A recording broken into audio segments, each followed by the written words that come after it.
We'll continue with the three-phase, three-leg inverter.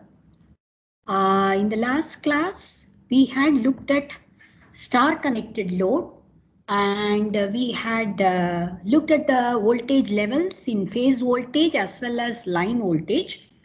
I had asked you to do the delta connected load, the derivation on your own.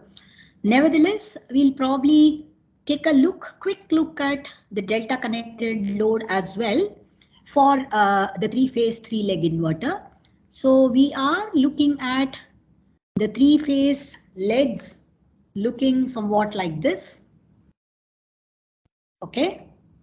And we are going to have the delta connected load. So this is the inverter, and this is going to have an input of VDC.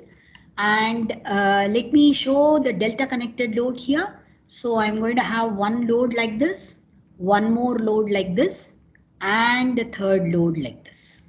So these are the three loads connected in delta format. So let me say that this is connected here, which I'm calling as terminal A. So let me call this as S1 and this as S4. And let me call this particular terminal as B. So this is going to get connected here. So let's say this is B, which means I'm going to have this as S3 and this is S6. And let me number these things also. This is S5 and this is S2. And obviously this has to be the terminal C. So I have to connect this from here like this, and this is going to be connected here. Okay, so I have to call this as ZAB, and this is ZBC, and this is ZCA. And I'm assuming balanced load. Okay, so when I'm going to have balanced load and these are connected like this, let's look at this from two points of view. One is 120-degree conduction mode. So 120-degree conduction mode, as we saw earlier, only two devices are going to be fired at a time. So I may have, let us say 6-1, then 1-2, then maybe 2-3, then 3-4, 4-5, and 5-6. Okay, so let's try to look at what happens when 6 and 1 are conducting together. So I'm going to have a current flowing this way. Okay, and it is going to go through 1. So it has to flow through 1, and through 1 it has to go like this, and the return path is through 6. So the return path is like this. This is the return path. Okay, so which means this is going to come out through B terminal. So it has to come out through B terminal. So one current can flow this way, another current has to flow this way. Okay, so which means I'm going to have ZAB bearing the brunt of the entire VDC, because VDC will come across ZAB.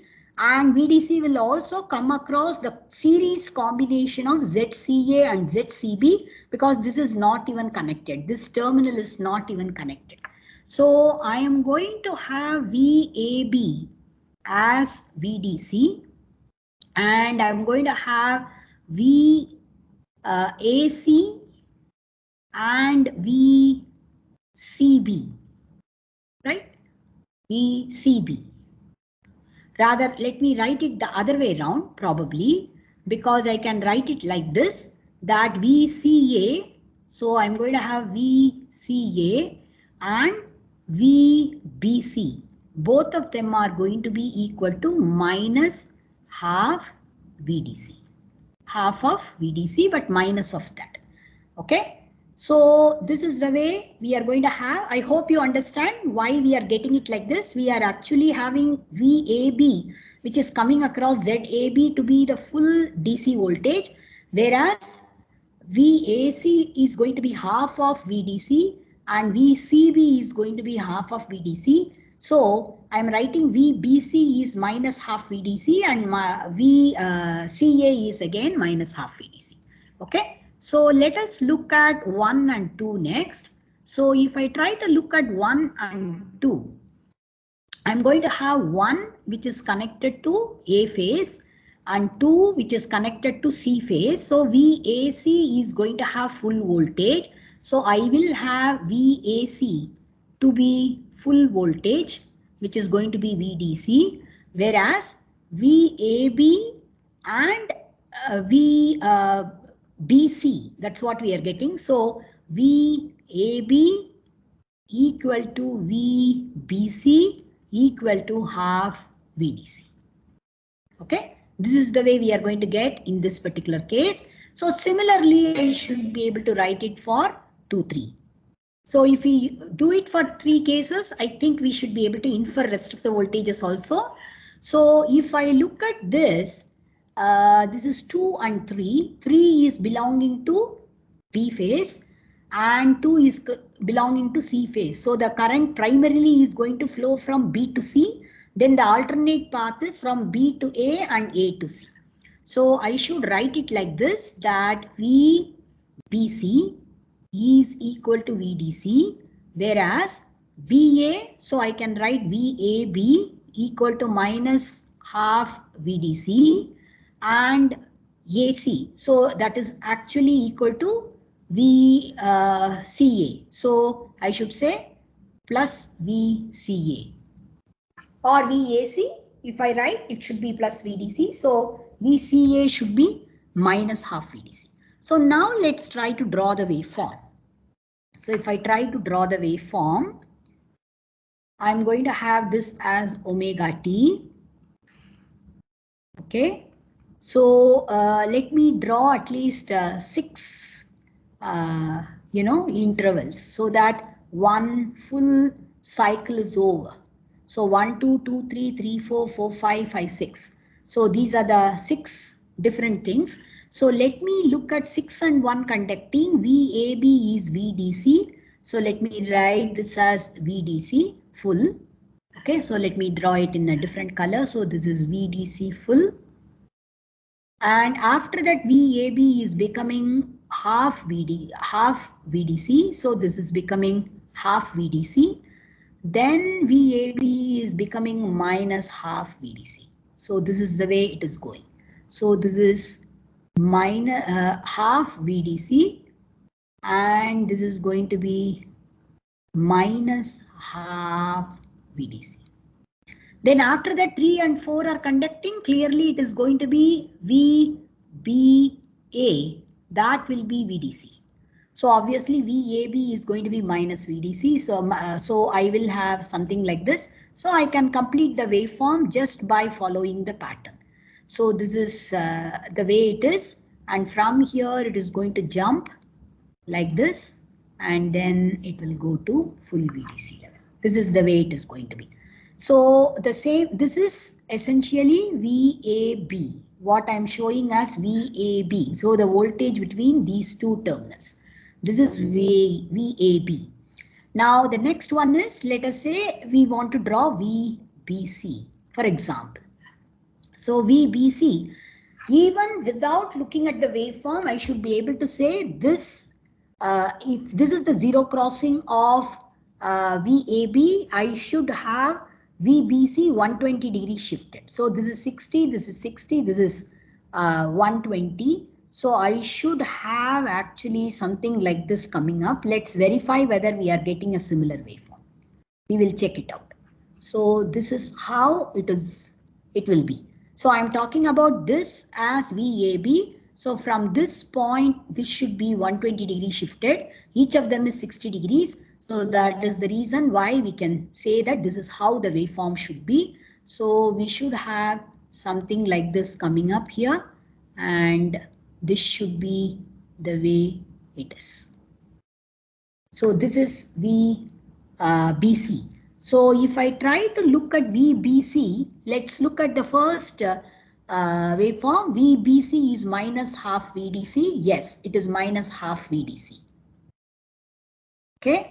So this is the portion where 6 and 1 are conducting. Okay. And this is the portion where 1 and 2 are conducting. This is 2, 3. This is 3, 4. This is 4, 5. This is 5, 6 and so on. Again 6, 1. Okay. So the next one VBC is plus half VDC. Yes, it has become plus half VDC. And then VBC is becoming plus VDC. Yes. So it is following exactly this waveform. Okay. So would you call this as phase voltage or line voltage? Yes. Would you call this voltages as phase voltages or line voltages? Any of you? What will you call this as? Is this phase voltage or line voltage? Yes, please. Anybody? Does delta have difference between phase voltage and line voltage? Does it have any difference? In delta, the phase voltage is same as line voltage.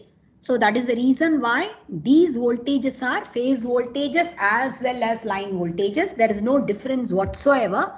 So in delta, there is no difference. There is no difference between phase voltage and line voltage. They are one and the same, right? Only the currents are different. You will have line current like this, whereas phase current is whatever is flowing through each of these branches. These are phase currents, whereas this is going to be line current. Okay? When you add or subtract one phase current from the other phase current, maybe in the opposite direction, you are going to get the line current. So in delta, there is no difference between phase voltage and line voltage. Any questions? Any question? Because somebody is having the mic on. So if you have questions, please address it. So because it is delta, we are going to have only the same voltage.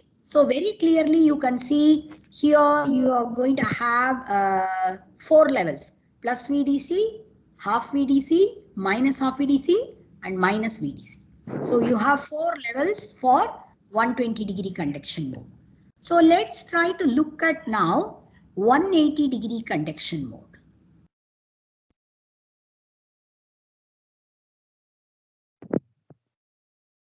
So in 180-degree conduction mode, we are looking at 6, 1, 2, 1, 2, 3, 2, 3, 4, 3, 4, 5, 4, 5, 6, and maybe 5, 6, 1. These are going to be different conductions that are possible. So if I say 5, 6, 1, for example, I have 2 positive devices conducting 5, 1 and 6. So 2 positive devices are conducting and 1 negative device is conducting. So the 2 positive devices are going to connect. 5 will connect to C and 1 will connect to A. So A and C will be at the same potential. So VAC will be literally 0. There will not be any voltage across A and C. So let me draw this once again. So I'm going to have, this is the positive terminal. I'm going to have 1 conducting. Okay, this is going to be 1. 1 should conduct here. And I'm going to have, similarly from the same terminal, I will have 5 conducting here. And 1 is actually connecting to terminal A and 5 is connecting to terminal C. So if I am actually drawing the actual delta connected load, I should show as though between A and C there is one delta connected load. So this is AC. So ZCA or AC, I can call it as. And I'm going to have the other 2. This is 1 and so this is going to be B. So I can call this as A. So I'm going to have ZAB going like this. where it is going to get connected through 6, and this is going to be B, and this is connected here. And the same way, I'm also going to have this load connected here. So this is ZAB, and this is going to be ZBC. Okay, so I am going to have ZAB coming up and ZBC coming up as another voltage. So I can say when 5, 6, 1 are conducting, I'm going to have VCA equal to 0, whereas I'm going to have VAB equal to VDC, and I'm going to have VCB also equal to VDC. Both of them are going to be equal to VDC. Let's try to look at 612. So when I have 612, 6 is here, that is not changing. But instead of this kind of a connection now, I'm going to have, let me remove this. So I'm going to have 2 also connected here. 2 also connected here. So in the negative side, 2 is going to be connected and 2 connects to C. So this is going to connect to C. Please note now across BC there is no voltage because this is also connected to negative. This is also connected to negative.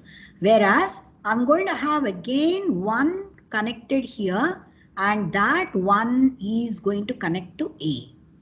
So I'm going to have VAC actually flowing from 1 to 2, and similarly a current is going to flow in this direction, and similarly I'm going to have V16 which is VAB. So I'm going to have actually VAB equal to VAC rather. Both of them are going to be equal to VDC. Whereas I'm going to have VBC, that is between these 2 points, there is not going to be any current. Okay. So similarly, I should be able to write here even by observation because 1 and 3 both are positive. Both are going to be connected to the positive terminal. 1 is A and 3 is B. So VAB will be 0 for sure. And from 1, the current is going to flow towards 2. So that is VAC. And from 3, the current is going to flow towards 2. That is VBC. Both are going to be equal to VDC. Okay. So similarly here I can say 2 and 4 both are negative terminal devices. So that is 2 belongs to C and 4 belong to A. So VAC will be 0. Okay. So now from 3 it will flow towards 2 which is VBC, and from 3 it will flow towards 4 which is VBA. Both of them are going to be VDC. So both are going to be VDC. So let's try to draw the waveform now. So let me draw the waveform. So this is omega t and at least 2 voltages let us draw. So I'm going to have 1, 2, 3, 4, 5, 6. These are the 6 intervals that I'm drawing. So when 5, 6, 1 are conducting, VCA is 0. VAB, let us try to draw VAB. So let me try to draw VAB and VBC. So VAB is going to be VDC. And again VAB is VDC. For 2 intervals, VAB is VDC. And after that, VAB is 0. So it is going to jump to 0. And after that, VBA is VDC. That means VAB is minus VDC. So I'm going to have minus VDC here. Here also, if you look at it, 3 and 4, that is VBA will be equal to VDC corresponding to this. And 3 and 5, they belong to VBC. So VBC will be 0. VBC will be 0. And C and A. So VCA or VAC, that is going to be VDC. So here I'm going to have VBA is VDC, so VAB is minus VDC. So this is the way it is going to work. So this is the waveform. So I am having here 5, 6, 1, then this is 6, 1, 2, this is 1, 2, 3, this is 2, 3, 4, this is 3, 4, 5, and this is 4, 5, 6, and again 5, 6, 1. So this is the way it is working. Now, because AB and BC will be 120 degrees away from each other, so this falling edge, this is at this point, so the similar falling edge should come here for VBC, and then I can draw rest of the things somewhat like this. So this I can draw as though there are two intervals for which it will be positive, and then it will come down like this, and this will be 0, and this is the way it will be. Just let's verify.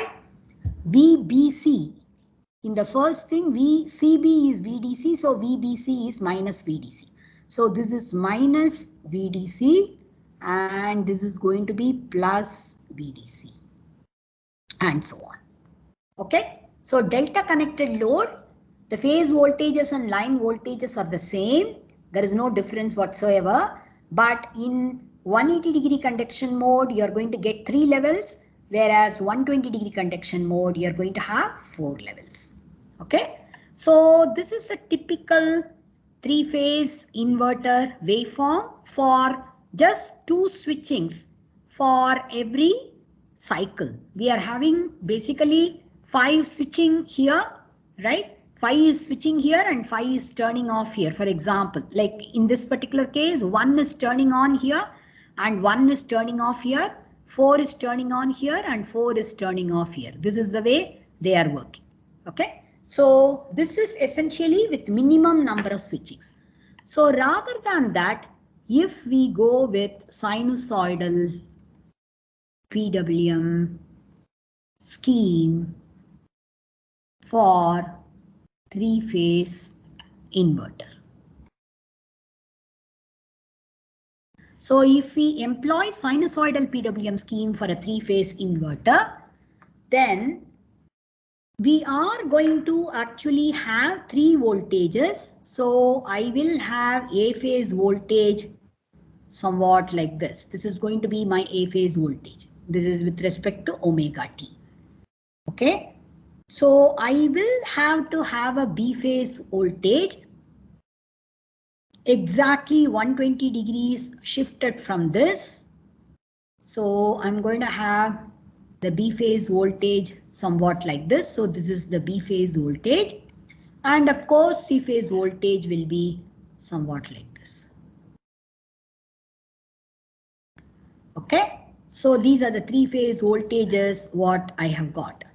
Now I will have a carrier wave, which is again a triangular wave, which is a slightly high frequency wave. So I may have within this half period, I may have, let us say, 3 half cycles or whatever, if I am talking about a frequency ratio, which is something like this I am having, let us say. Okay. So I'm going to just complete this.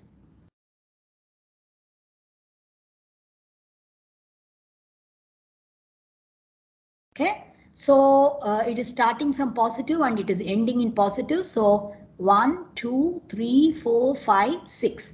I have taken roughly the frequency ratio as 6 in this case. Okay. So what is going to happen is with this triangular wave, we are going to compare first of all A phase sine wave. So A phase sine wave very clearly during this portion it is positive. So we may have for A phase, we may have something like some positive pulse here, a wider positive pulse here and one more positive pulse, something like this may come up for A phase. Okay. Whereas for B phase, if you look at it, we are going to have, as per the B phase, if we try to compare, this waveform should be shifted by another 120 degrees. So this is A phase PWM pulse.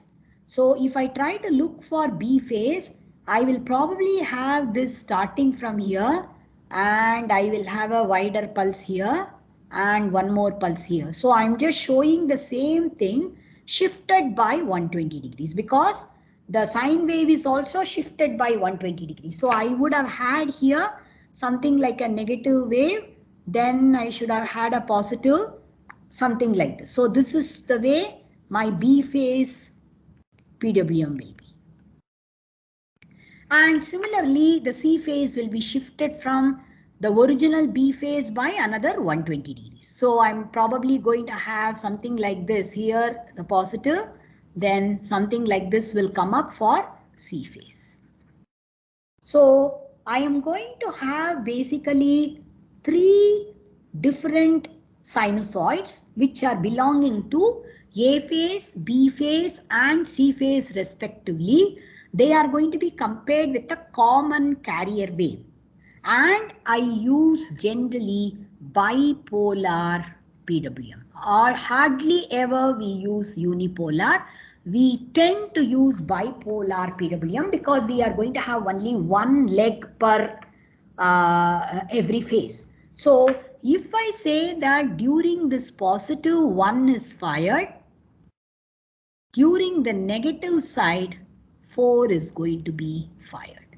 So I am going to have basically if I have 1 here and 4 here, I am going to have 1 fired for, this is A phase output. So 1 is going to be always fired for positive portion of the PWM pulses and 4 is going to be fired for the negative portion of the PWM pulses. That is how they are going to be fired. Okay. The same way 3 will be fired for the positive portion of B phase PWM pulse and 6 will be fired for the negative portion of the B phase PWM pulse. The same way 5 and 2 for the C phase. So this is the way it is going to operate. So I would get, depending upon whatever is the frequency ratio, if I have 6 as the frequency ratio, I'll get 6 pulses in the positive and negative half cycles put together, which means every phase is going to have 6 pulses. 6 pulses in A phase, 6 pulses in B phase and 6 pulses in C phase. All of them almost emulating the sine wave, whatever is the area under A phase sine wave at this particular portion, that is going to be almost similar to the area under this pulse for this particular portion. So essentially the area under the pulses emulate whatever is going to be the amplitude that comes up in the duration, in that particular duration of A phase sine wave. That is the way it is going to work. So if I say that 1 is conducting and at the same point maybe 6 is conducting, I am going to have VDC appearing across A phase and B phase. This is the maximum I'm going to get, and this output, whatever I have got, will be proportional to the modulation index. We talked about this already. Amplitude modulation index, it is whatever is the value that is going to be proportional to the output RMS value we get generally. So if I say that the complete DC voltage is appearing across 2 of the phases. Maybe the 2 phases are connected in series if it is like a star connected load. Then we are going to have VDC divided by 2 as the per phase voltage peak. The maximum peak value is going to be only VDC by 2 because VDC by 2 is appearing across A phase and VDC by 2 is appearing across B phase load as well. Maybe in the reverse direction because from neutral to the phase. It is actually the current is flowing from neutral to the phase. So it is somewhat like this. You are going to have this is device number 1 and this is flowing through A phase impedance, and you are going to have B phase impedance, and this is the neutral, and the current is flowing in this direction, and this is going to be device number 6, and here is VDC connected. So this is the way it is going to work. So in which case the maximum voltage what we get across every per phase waveform, that is going to be 0.5 VDC. But if I want line voltage, especially in a star connected configuration, I have to say normally that √3 times V phase equal to V line. So I'm going to get √3 multiplied by 0.5 VDC. This is going to be V line peak because we talked about per phase peak. Now it is V line peak. So if I want V line RMS, if I want RMS value, so V line RMS has to be V line peak divided by √2. So I'm going to have √3 divided by √2 multiplied by VDC divided by 2. So this is going to be √3 by 2, √2 times VDC. This happens to be about 0.612 times VDC. So the bottom line is the maximum line RMS voltage obtainable from a three-phase inverter, especially working under even sinusoidal PWM scheme, is going to be only 0.612 times VDC, nothing more than that. So whatever is my VDC, from that I will be able to get only about 61% as the line RMS value. So let us say if I have a three-phase induction motor which needs to be fed by a three-phase inverter, sinusoidal PWM inverter. Okay, and let us say I'm going to have the three-phase induction motor rating as 400 volts, 50 hertz induction motor. So what I want is 400 volts line RMS voltage is needed. So I can calculate backwards that if I want 400 volts, then what should be the VDC value? You can calculate what should be the VDC value. So VDC value has to be 4.612 times VDC is 400 volts. So I can say VDC has to be 400 divided by 0.612. This should be the VDC battery value or the DC voltage value that should be available so that my three-phase induction motor, which is rated for 400 volts, can be comfortably fed. And this will be true when the modulation index is 1. If the modulation index decreases, if MI decreases, then correspondingly I am going to have lower RMS voltage. So generally it is not going to be very easy for me to get a very large DC voltage source, especially if we are talking about something like an electric vehicle. What we use is a battery, and the batteries generally, many of the batteries are rated only for 12 volts. You can connect many of them in series, but if you connect even 6 of them in series, you are going to get 6 12s are only 72 volts. So you are going to get very small voltage. So that is the reason why if you look at many of the electric vehicles, they all use low voltage, high current motors. So if we are going to use a sinusoidal three-phase PWM inverter for motor control, any AC motor speed control. If we try to use, we basically have to generate 3 sine waves which are belonging to A phase, B phase and C phase respectively. And then we will need 3 carrier wave, or if we have already kind of inferred what is the intersection points, that is, if we say that this is the kind of intersection points we are going to have.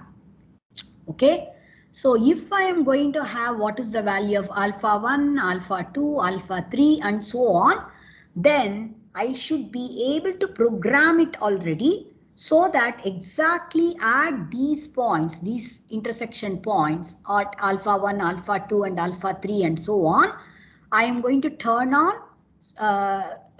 pulse number, that is the device number 1 here and device number 4 here, again device number 1 here, device number 4 here and so on. So I should be able to do that only if I have the values of alpha 1, alpha 2, alpha 3 already solved for. So what I require basically whenever I'm going to feed a motor with the 3-phase inverter, I will require the modulating waves. Okay, and the modulating waves will be generated as per the error in the speed. If I am going to require 1500 RPM, but my motor is running only at 1000 RPM, then the error is basically 1500 minus 1000, which is going to be 500 RPM. So as per the speed error and as per the torque error. So if I require, let us say 15 Newton meters of torque, but the motor is currently developing only 12 Newton meter. So if I have the speed error and torque error, correspondingly, I would be able to get what kind of frequency adjustment I have to make. And depending upon the torque error, I would be able to say what kind of current adjustment or voltage adjustment I have to make. So these are the 2 things that need to be adjusted. So frequency adjustment will be done based on the modulating wave that is being generated, and voltage adjustment can be done based on the modulation index I am arriving at. So how are we going to really look at the frequency and the modulation index? How are we really going to arrive at these values? If you may recall, whether it is transformer or induction motor, everywhere the back EMF or the induced EMF, E will always be proportional to frequency and flux, because N d phi by dt is induced EMF, Faraday's law. This is going to be induced EMF. So because of which flux is going to play a very, very vital role in deciding how much is the induced EMF and the rate of change of flux. So that is indirectly, related to the frequency. If I'm going to have an alternating flux at a very high frequency, d phi by dt will be very large. If I am going to have the same alternating flux but at a much lower frequency, then correspondingly dt is going to be larger, right? So I'm going to have E is proportional to frequency multiplied by flux. So I can indirectly say E by F is proportional to flux. So if for a given machine, the flux is going to be a constant, I will change E and F in proportion to each other. So if it is a 400 volts, 50 hertz induction motor, I would like to keep the ratio of 400 to 50, this as a constant, which is 8. I would like to have the voltage to frequency ratio as a constant. So I am invariably going to adjust my modulation index, which actually gives me the amplitude of the voltage or RMS value of the voltage that I am getting at the output. and this is the modulating frequency. These two we are going to always keep their ratio as a constant. So how are we really going to arrive at the actual value of voltage and frequency, or modulation index and frequency? So we'll take let me start with the use of three-phase inverter for the speed control of AC motors.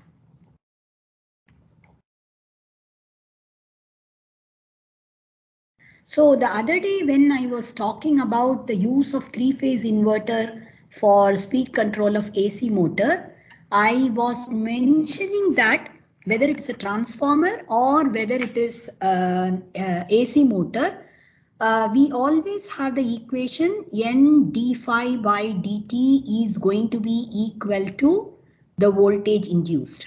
So in one sense, I should say the value of flux, the voltage induced, will be proportional to the value of flux and indirectly the frequency, because d phi is indicative of how much is the value of flux or magnitude of flux, and dt is indicative of how fast the flux is oscillating or how slowly the flux is oscillating.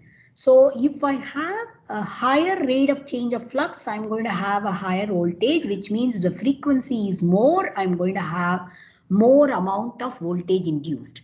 So in one sense, I can say the flux is proportional to V by F, or I can say E by F. Actually, flux should be proportional to exactly E by F, and I have to say approximately it is proportional to V by F, because E is the induced EMF within the motor, whereas V is the applied voltage. So V is going to be the applied voltage, whereas E is going to be the induced EMF.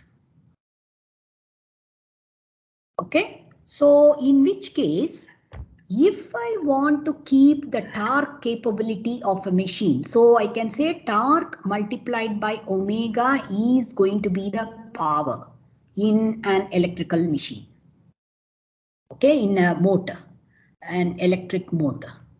So I can say the torque capability, generally every time I look at the torque produced, which is the electromagnetic torque that is generated in the motor, that will be proportional to what is the kind of flux that is there in the machine.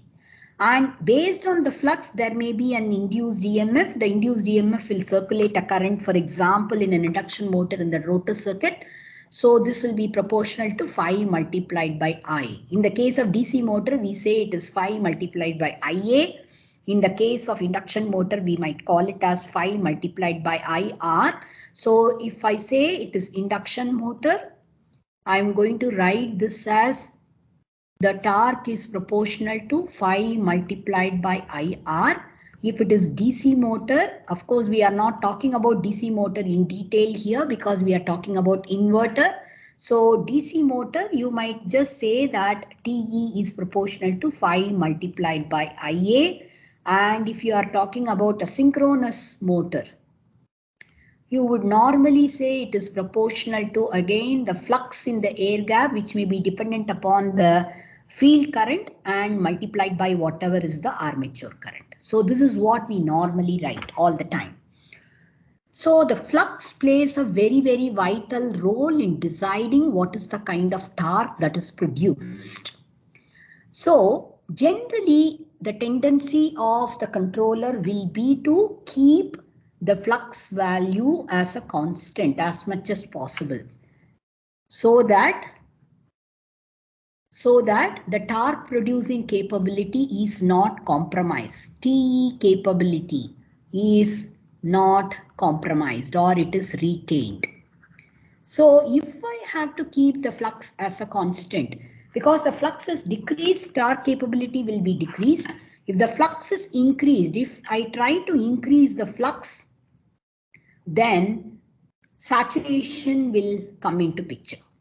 Because it is, after all, the magnetic property of the material which decides what is the maximum flux that can go through a motor. So saturation will happen, or saturation will occur. So flux may not increase much, but current will be increased. Current drawn will increase.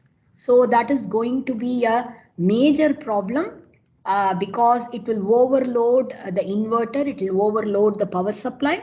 So naturally we would like to keep the flux at rated value as much as possible.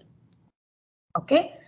So with this as the background, we said flux is proportional to E by F, or it is approximately equal to V by F.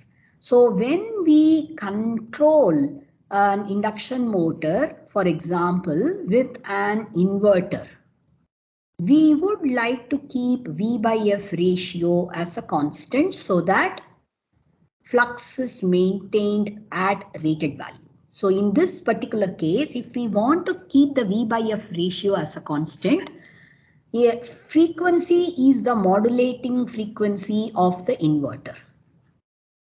So we have to increase that frequency probably from 0 to slowly whatever is the rated frequency so that the speed increases. So this is the modulating frequency of the inverter, which has to be increased probably from 0 to rated frequency for starting the motor. So slowly you might like to increase the frequency. And correspondingly, like for example, if I'm going to have a 400 volts, 50 hertz, 2.2 kilowatt induction motor, three-phase induction motor. So at 400 volts, I'm going to have 50 hertz. At 400 volts, I'm going to have 50 hertz. So if I am starting at a very, very low value of, let's say 5 hertz, so it should be 1/10, which means I should have only 40 volts. So correspondingly, I have to reduce the voltage. If I don't reduce the voltage, if I try to apply the same 400 volts at 5 hertz, I'm going to have the flux which is going to be tenfold, right? Tenfold as compared to rated flux. So that is definitely not going to be good for the machine because it will undergo saturation and the current drawn may be excessively high. So I definitely need to make sure that the voltage is decreased. So I'm going to have voltage and frequency proportional to each other. When we were talking about the parameters in sinusoidal pulse width modulation, we said modulation index or amplitude modulation index is a parameter which is going to give me basically magnitude of voltage, RMS voltage, which is going to be proportional to modulation index. And in the last class, we also talked about if I have a VDC value, the output in a three-phase inverter with sinusoidal PWM technique, the maximum RMS is going to be about 0.612 times VDC. This is what we said in the last class. So if I want 400 volts of output at rated frequency, if I want this at rated frequency, and this is VL RMS, then I can calculate backwards. VDC has to be 400 divided by 0.612. That is what I have to calculate as VDC. So if I want 400 volts output from this VDC, so let me calculate how much is the VDC. So the VDC value is going to be, let's say 400 divided by 0.612. So that is going to be 650 volts. So approximately I have to have 650 volts as the VDC value. So when I have 650 volts as VDC. I will get 400 volts V line RMS when probably the modulation index is 1.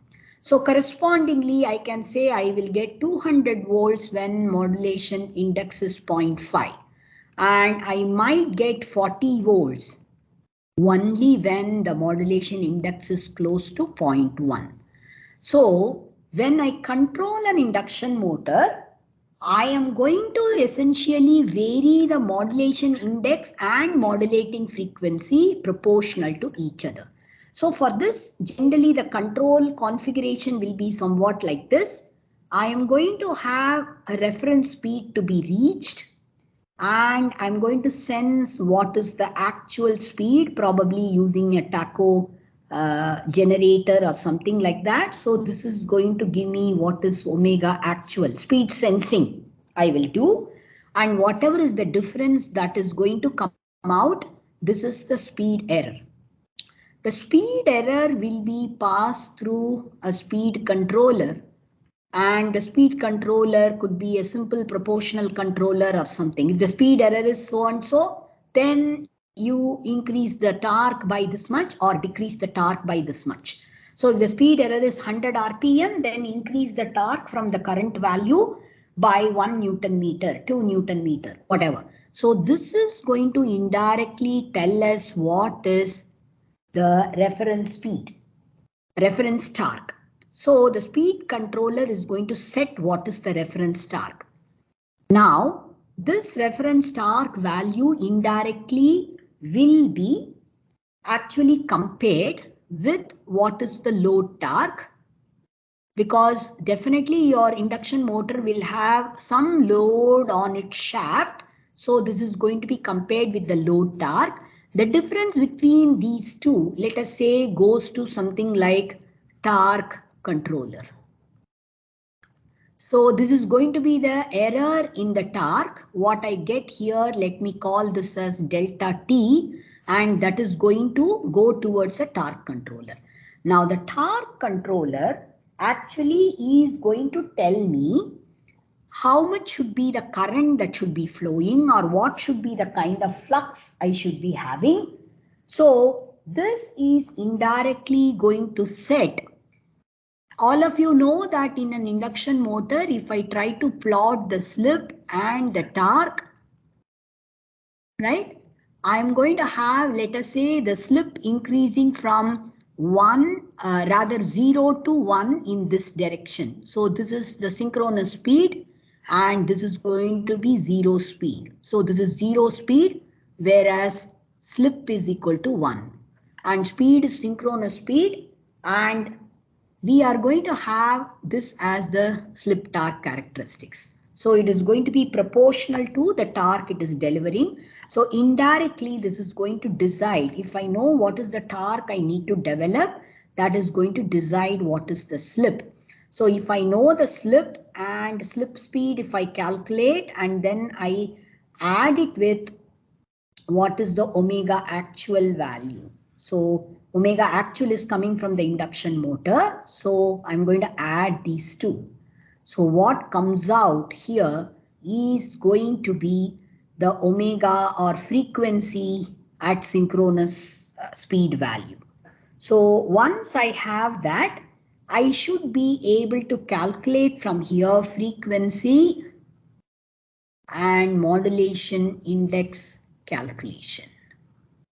So I'm going to calculate both frequency and modulation index. Once I calculate the frequency and modulation index, now this can go to the inverter without any difficulty. This can go to the sinusoidal PWM pulse generator. If I have both modulation index and frequency, I should be able to generate the PWM pulses without any difficulty. So once I generate the PWM pulses, I am going to have this fed to the inverter. So I'm going to have A, B, C, all three phases. So there are 6 devices. So this will be 2, this will be for 2 devices, this will be for 2 devices. So I can say this is A phase, this is B phase, and this is C phase, and this is going to go to the inverter. So this inverter is a three-phase inverter. So if I am giving it to a three-phase inverter, and three-phase inverter should of course have a DC supply, maybe it is a battery, maybe it is a rectifier feeding the three-phase inverter, doesn't matter. So this is the DC voltage that is available, which we calculated as 650 volts if it is a 400 volts induction motor.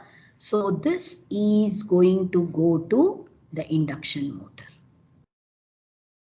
This is the three-phase induction motor. So the three-phase induction motor will be coupled to a load. So if it is an electric vehicle, maybe it is a textile industry, maybe it is a paper mill, maybe it is a printing press, whatever be the load. So it is going to be coupled to a load.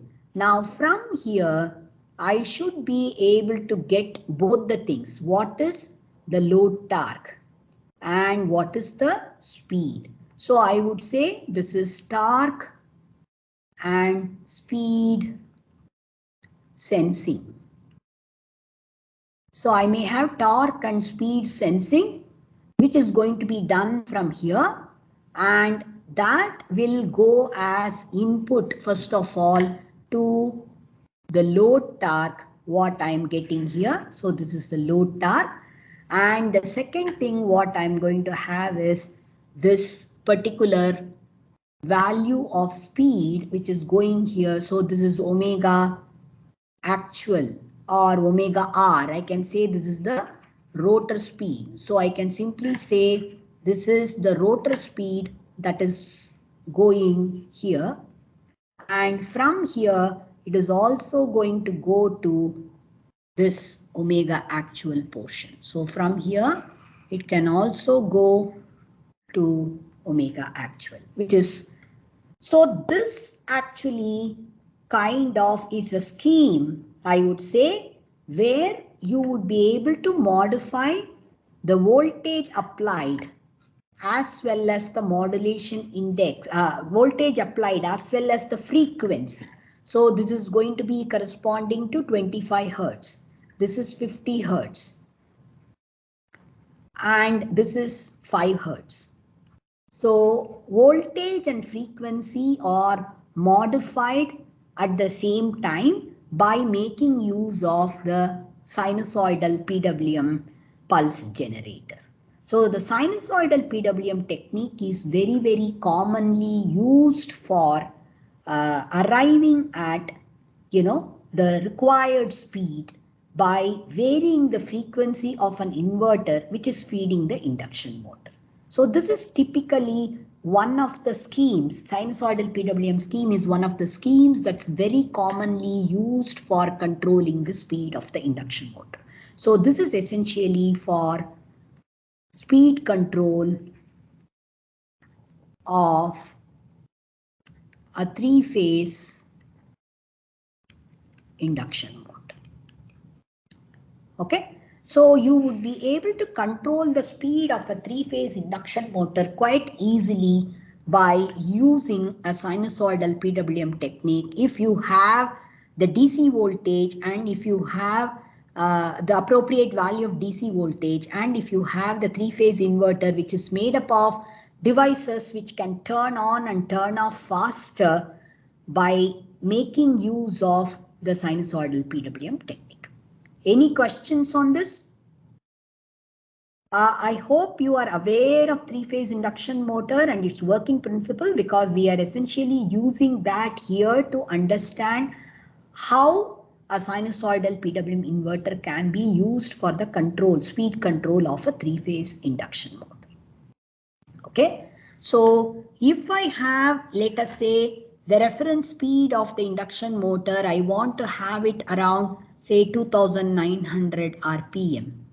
Obviously, I'm going to start with 0 RPM when I start the machine and then slowly I'll go towards 50 Hertz because if 3000 RPM is the synchronous speed with two-pole machine, all of you know the expression 120 F by P is the NS value.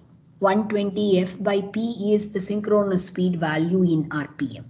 So if I have a 2-pole machine and 50 Hertz power supply, then I'm going to get essentially 3000 RPM as the synchronous speed. So the induction motor will always rotate at a little lower speed than the synchronous speed. So that's why I have chosen 2900 RPM. Correspondingly, we should be able to adjust the frequency omega s without much of difficulty. Okay.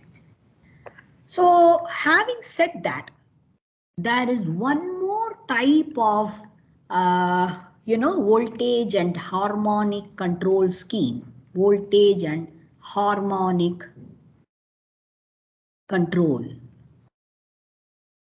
in three-phase inverter. One more scheme which is known as space vector modulation. Space vector modulation is a very commonly used scheme these days. So I am just trying to introduce that as well for your understanding and everything. Okay. So let us first of all look at what is space vector modulation.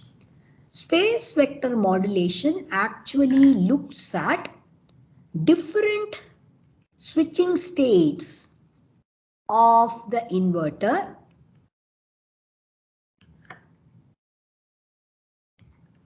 and it is trying to associate one particular voltage vector. So for the different switching states of the inverter, one phasor, voltage phasor is associated with every switching state of the inverter.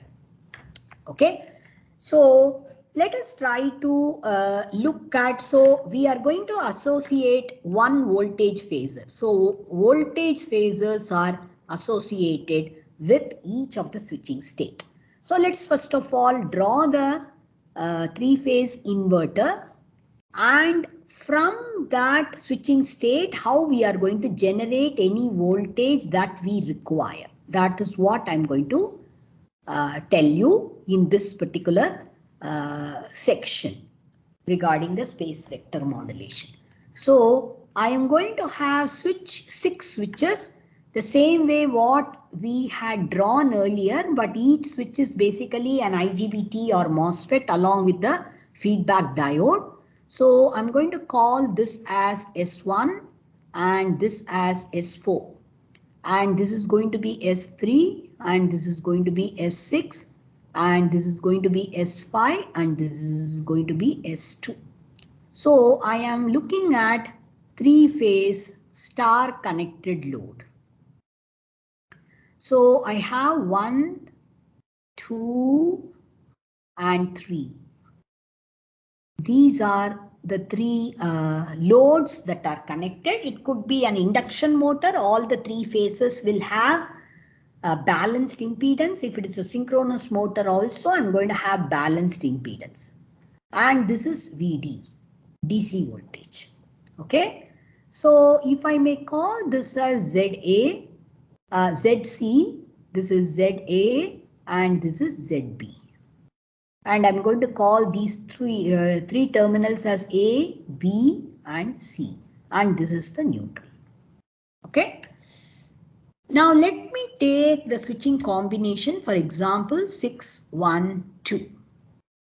Okay, I can have 6, 1, 2, 1, 2, 3, 2, 3, 4, 3, 4, 5, 4, 5, 6, 5, 6, 1.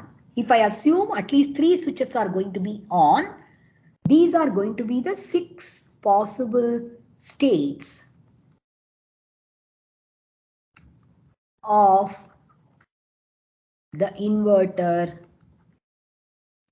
switches. One more thing that can happen is S1, S3, S5. All of them are on for some reason. 1, 3, 5 are on. When 1, 3, 5 are on, this positive voltage is connected to A, B and C. So all are connected to plus terminal. All the terminals are going to be connected to the positive terminal of the ABC phases of the battery or of the DC supply. Okay. Now if I have 4, 6, 2, all of them are on by any chance, then all the phases are connected to the negative terminal. So these are the combination that could be possible. These are the combinations that could be possible. So all the phases are connected to the negative terminal in this particular case. Okay.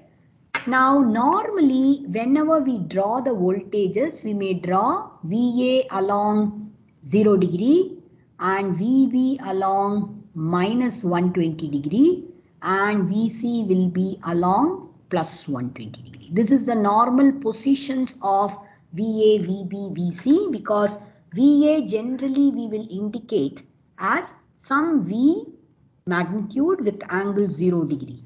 Whereas VB we will always indicate with V angle minus 120 degrees. And VC we will always indicate with V angle plus 120 degrees. This is how we will normally have the three voltages mentioned. Now, when I am going to have 6, 1, 2 together, let me draw first of all the diagram corresponding to 6, 1, 2 being on. So I'm going to have the positive and I'm going to have 1 connected and I'm going to have, please look at this diagram with 1, 6 and 2. So these are the three things that are going to be on. This is going to be on, this is going to be on and this is going to be on. So the positive side is connected through 1 and it is going to be connected to ZA. Okay.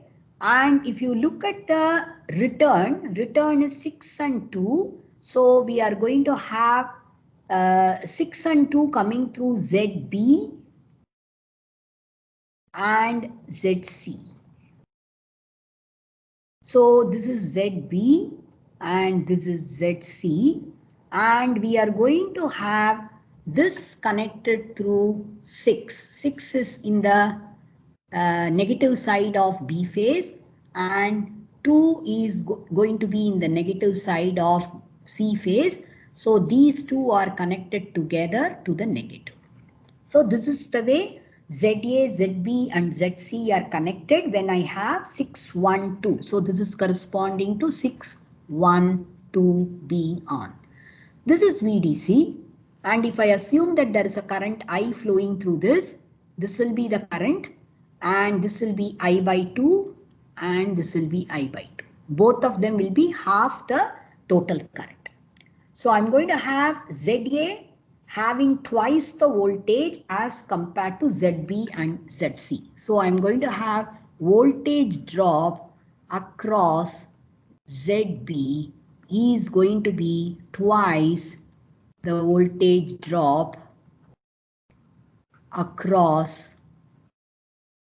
ZB and ZC. This is ZA.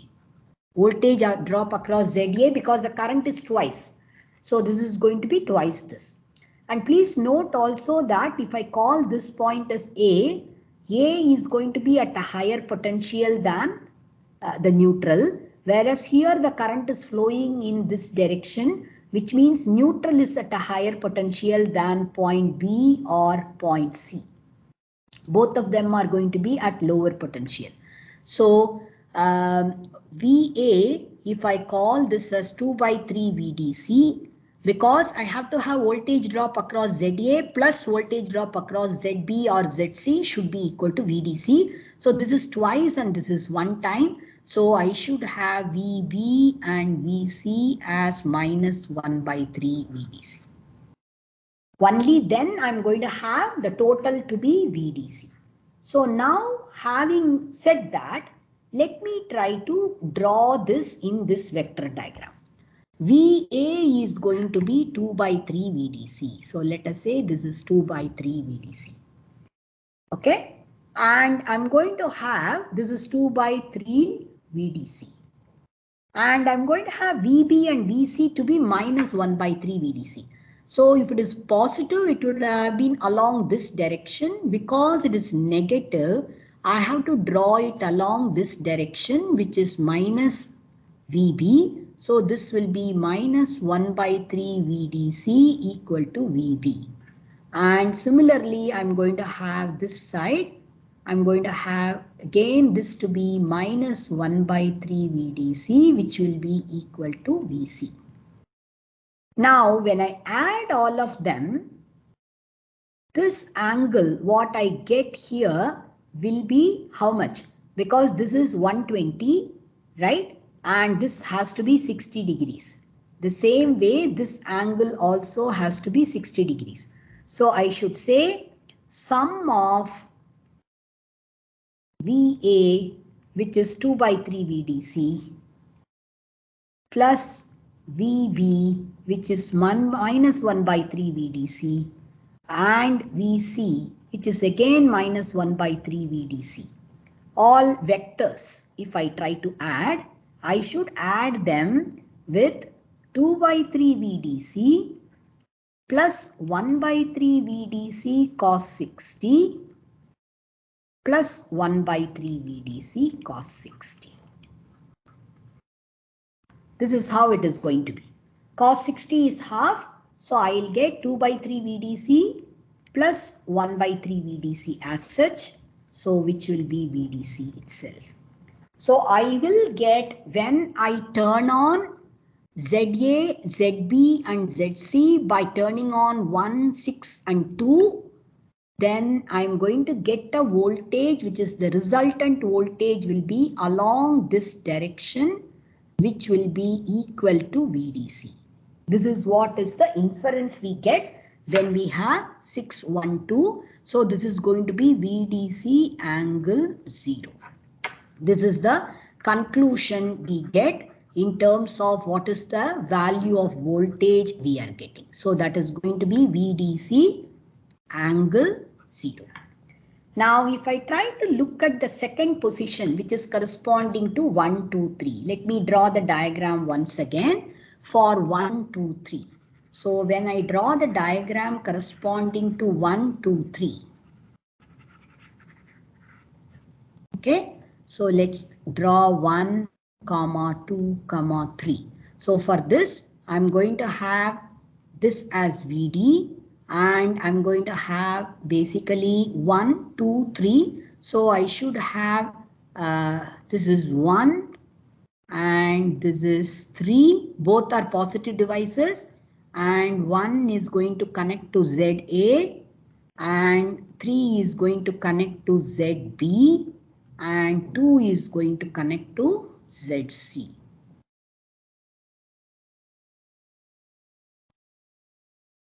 Okay, and this is the neutral.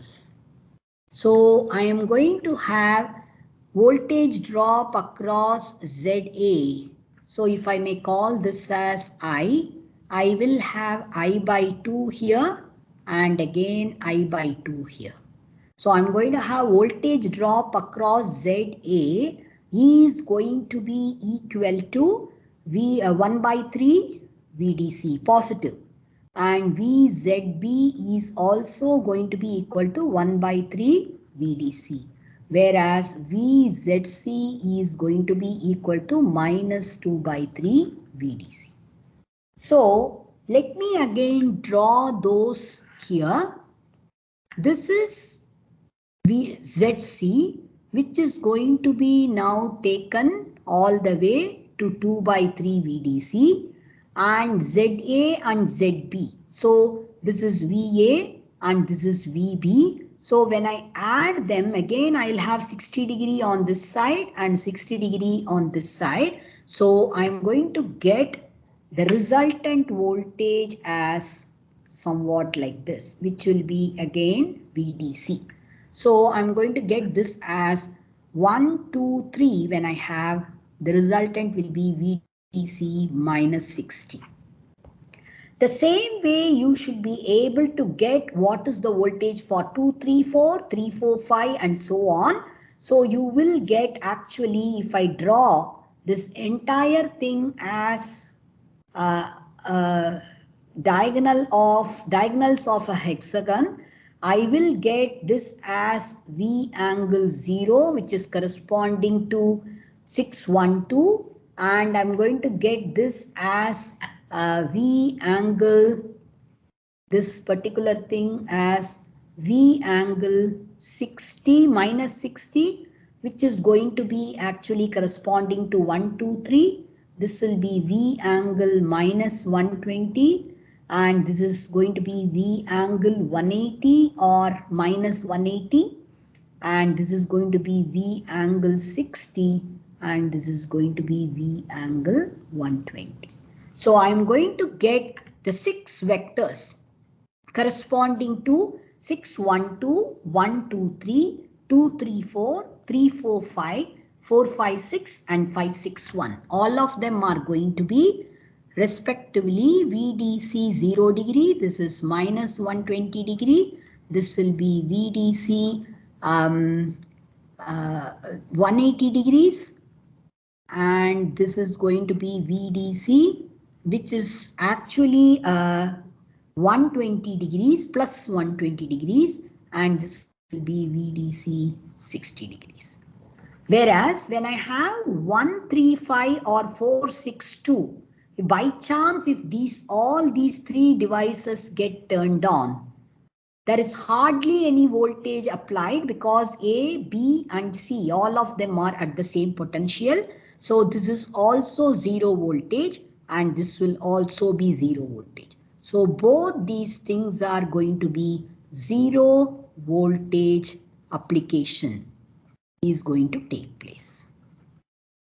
So the crux of the matter is the different combinations, switching combinations what we have refer to different kinds of voltage vectors that are applied at any point in time. So if I'm going to have 612 applied, I apply this. Suddenly if I switch over from 612 to 123, I'm going to have immediately the voltage vector jumping from this portion to this portion. So if I want any kind of voltage, please understand these voltages are combinations of VA, VB, VC. They are not individual voltages. That's why we call them as space vector.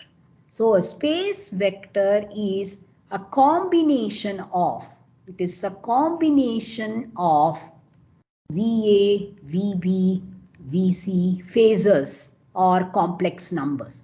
So I always write VA as some V angle 0. Whereas VB, I will always write this as V angle minus 120. And VC, I will always write it as V angle plus 120. So when we take a combination of these phasors, right, and vectorially add them, then we call that as space vector. That is the resultant space vector. So based on the inverter switching combination, we are possibly going to have 6 non-zero space vectors and 2 of 0 space vector combination. 0 space vectors are basically 0 voltages, but that can result either because of 135 turning on or 462 turning on. Now, how are we really going to generate any voltage that we require for any AC motor speed control or something? How are we going to really do it with space vector modulation? That is the question that we need to answer. We know that each of these things will result in a particular voltage vector. It is not going to really give me any voltage vector. If I want any voltage vector somewhere in between, how will I generate this kind of a voltage vector? That is the question we have to answer.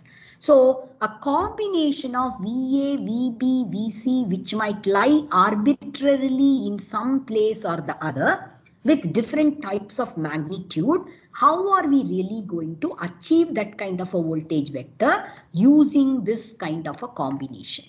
So when I am looking at, so space vector modulation to generate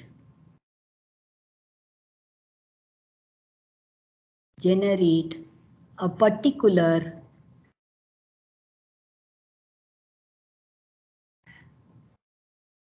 reference voltage. How are we going to use this to generate a particular reference voltage? So let us say these are the 6 space vectors that I have. So I am calling this as V angle 0, this as V angle minus 120, minus 60, and I'm going to have V angle minus 120, this is V angle 180, and this is V angle 120, and this is V angle 60. So these are the different voltages, and we started with saying that this is 6, 1, 2, this is 1, 2, 3, this is 2, 3, 4, the devices which are on, this is 3, 4, 5, this is 4, 5, 6, and this is 5, 6, 1.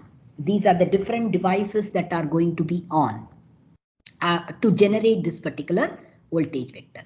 Let us say I want a voltage reference to be generated as this. First of all, where are we getting this voltage reference from? We talked about induction motor speed control, where we had some reference speed and we had some actual speed, right? And the difference between the two went to the speed controller, which generated probably a torque reference, and from the torque reference we calculated ultimately through some processing, we calculated what is the kind of voltage and frequency we require. So voltage and frequency, what we require, we calculated from this. So we call this as the V reference. We are not going to take only one phase. We are going to take a combination of all the 3 phases, and we say that if I apply this voltage reference value, I am going to nullify the torque error as well as I'm going to nullify the speed error. So this is the speed error what I got, omega E. This is the speed error. So both of them will be nullified. For that I need this particular voltage reference. So this voltage reference is generated by looking at the signals I got from the induction motor and what is the reference speed I want. If I am driving an electric vehicle which is having an induction motor sitting inside and I want to increase the speed from, let us say, 0 RPM to 1500 RPM or 3000 RPM. So I am going to give as a driver, I will give the reference signal as 1500 RPM. I am currently sitting in 0 RPM. How am I going to make my motor achieve the speed? And for that, I will have to apply a V reference value. So the V reference value comes from my control loop. So this is my V reference value. So this is going to be my V reference value. Now the V reference is lying between these two. Then I should be able to generate this as a combination of maybe this voltage and this voltage. Please note, this voltage is exactly in parallel with V angle 0 and this particular voltage is in parallel with V angle 60. So my V reference, let me again draw this like this. This is my V reference. Okay, and I am going to have this as a combination of V angle 0 and V angle 60. So I'm going to develop this V reference as a combination of V angle 0 and V angle 60. Instead, if I had my reference voltage somewhere here, right, this is my V reference, it will be generated as a combination of V angle 180 and V angle 120. Okay, but this V reference probably has to be applied for a particular duration, because if I am talking about repeatedly I am sensing speed and whether the speed has reached the required value or not. If it has already reached the required value, I will not make any correction further because error will be 0. So I'll keep sensing the speed, maybe every 10 millisecond, maybe every 1 millisecond. So there will be something like a sampling time over which I will keep sensing the speed. So this is the interval at which I am sensing speed. So every time there is an error which is modified, then correspondingly this will also get modified. The reference value will get modified. So the reference value gets modified as per the sampling time under which I'm going to sense the speed. At that interval, I'm going to sense that speed. So let me say this is Ts, some sampling time Ts. So I would say V reference would have been applied for Ts if I had not sensed the speed until that particular duration. So let me put this as voltage multiplied by this time should be equal to this voltage multiplied by some T1 and voltage multiplied by this T2. So I'm going to apply V1 and V2 in such a way, if I may call this as V angle 0 multiplied by T1 plus V angle 60 multiplied by T2 equal to V reference multiplied by Ts. This is the way I'm going to apply. Instead of applying V reference for Ts duration, I'm going to apply a combination of V angle 0 and V angle 60 for durations of T1 and T2 respectively, which will give me ultimately an equivalence to V reference Ts. Now I should be able to definitely write the equation. Let me look at V reference horizontal component, that is in phase component. That is, if I look upon V reference as a complex number, I can look at the real part and imaginary part of V reference. So I can write V reference, and if I say this angle is some delta, so I'm going to look at V reference as at an angle delta. So V reference angle delta can be written as V reference cos delta, which is going to be the real part. This will be the real part. And I can write V reference sin delta, which is going to be the imaginary part. Now let me write the real part equated to the real part of this expression. Similarly, let me equate the imaginary part to the imaginary part of this expression. So if I try to look at the real part will be V angle 0 multiplied by T1 plus V angle 60 cos 60 degrees multiplied by T2, because this will be cos 60 degrees, right? This is cos of 60, V angle 60 cos of 60. This is the horizontal component, what I'm going to get. So these two added together is going to be equal to V reference Ts cos delta.